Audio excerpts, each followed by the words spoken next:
What is going on, Nerdsters? Entertainment Nerd here. And with Sonic 2 being fully released by now, leads a lot of questions for the movie. Like, where's Sonic 3 gonna go? Where's the franchise gonna go? What's the Knuckles series gonna be like? And today, I am going to answer all these questions for you guys. So, let's dash through this intro and get to the video. All right. Spoilers for Sonic 2, by the way, if you haven't assumed that already.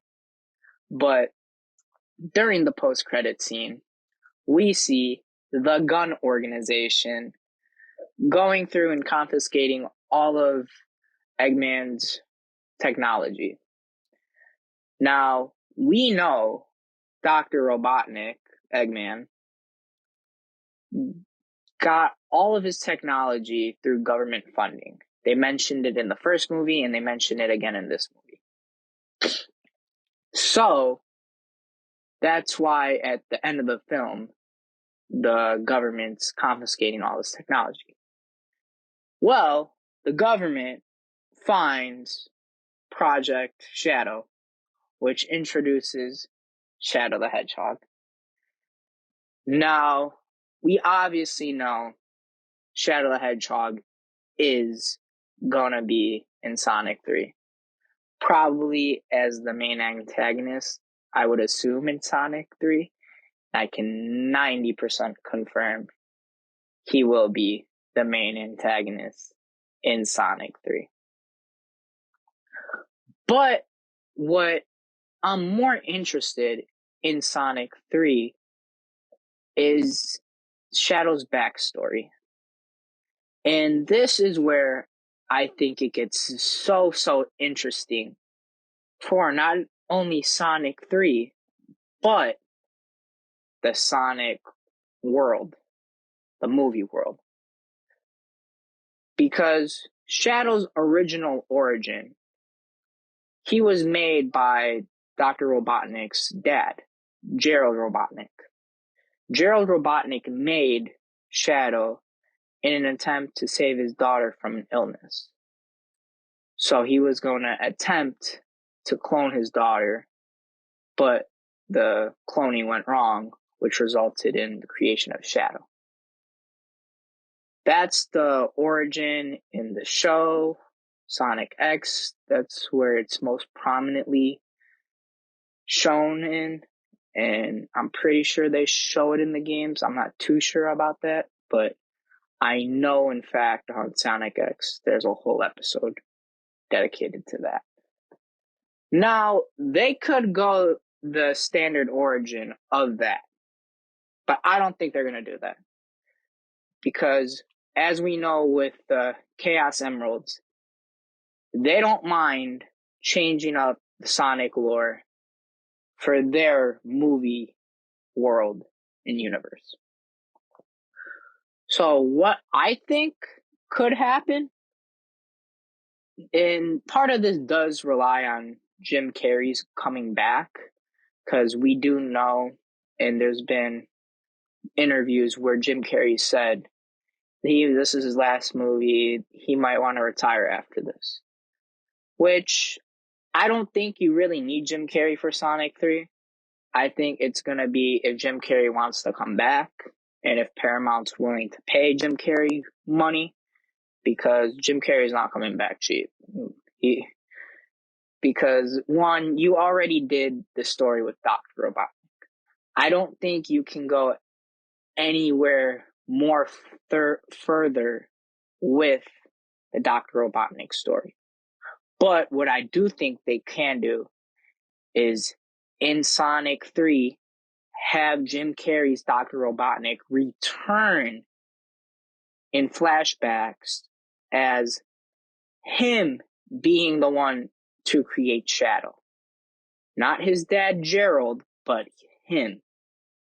And they could change Shadow's origin by Dr. Robotnik creating Shadow some few 20 years ago. They could do that. And I think that's a viable option. But that option comes on the heels of if Jim Carrey wants to come back for Sonic 3. Although I do think they will introduce Gerald Robotnik in the third one, but I think it will again be different from the already established Sonic lore.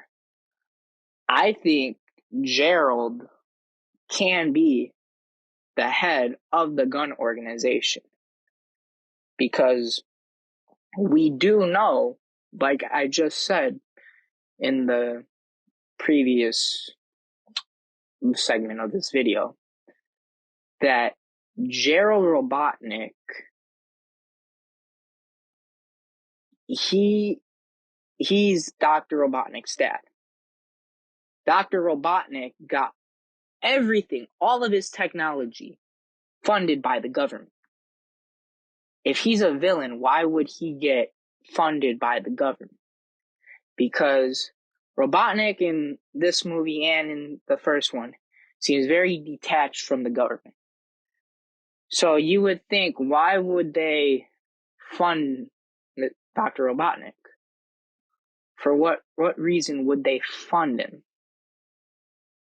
Well, maybe it was because his dad was the head or high up in the gun organization.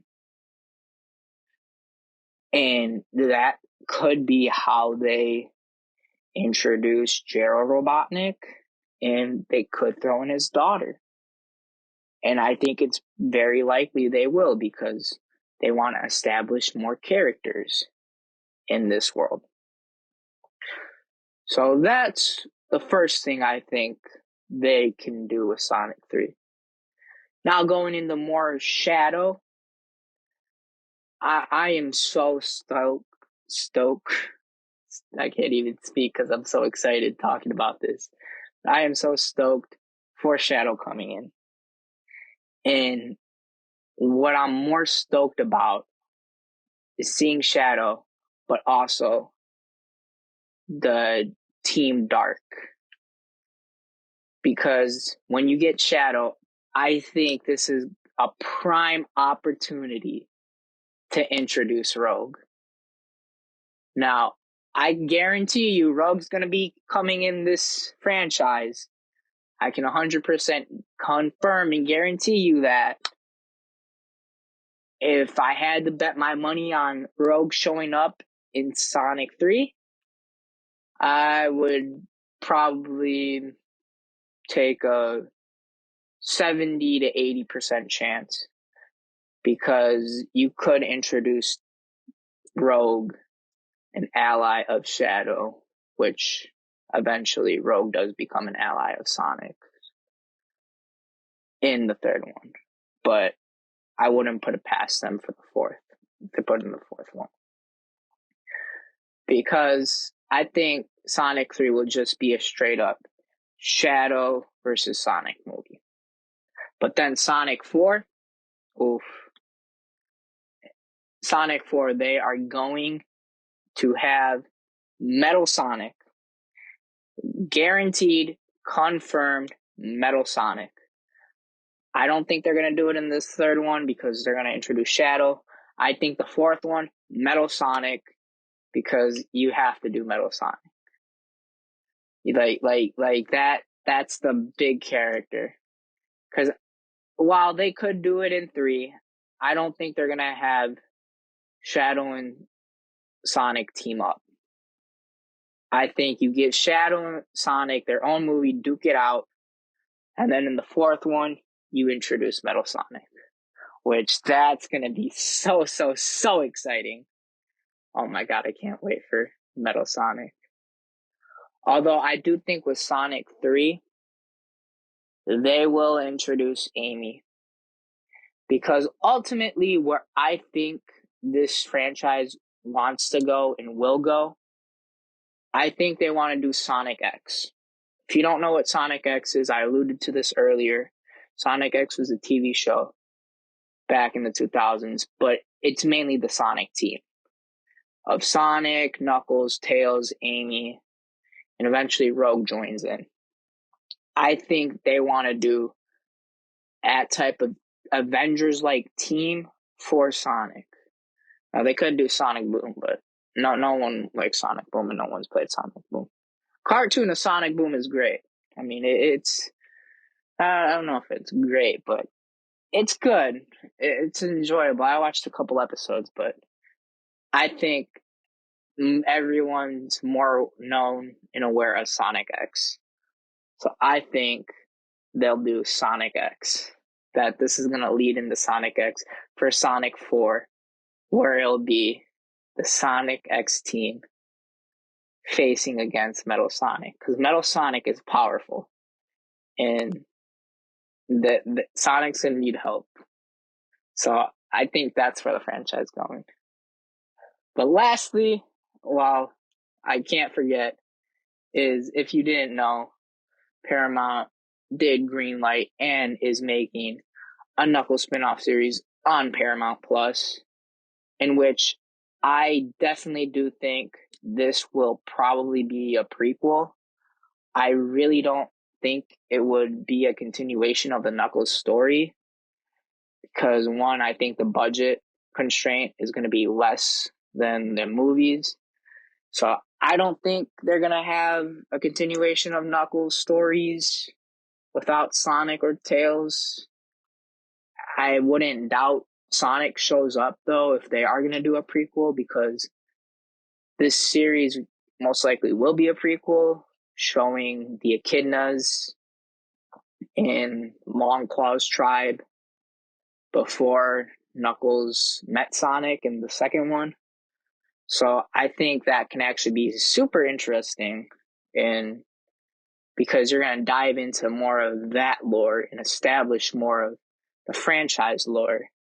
But what I also think this is a prime example for is one of the most underrated Sonic games. I don't get why this Sonic game gets so much hate.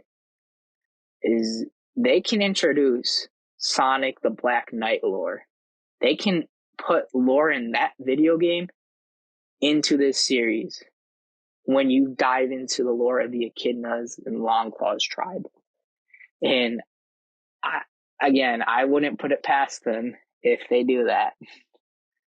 But I am just super stoked for all these Sonic projects, and Sonic 3 can't get here any faster, and nor can more Sonic content get here any faster. But that's all, guys. Please like the video. Please consider subscribing to the channel, as we are giving away a Funko Spider-Man Japanese Chase Pop once we hit 1,000 subscribers. And all you gotta do for that is just subscribe. And thank you for sticking to the end. And later, Nerdsters. Bye.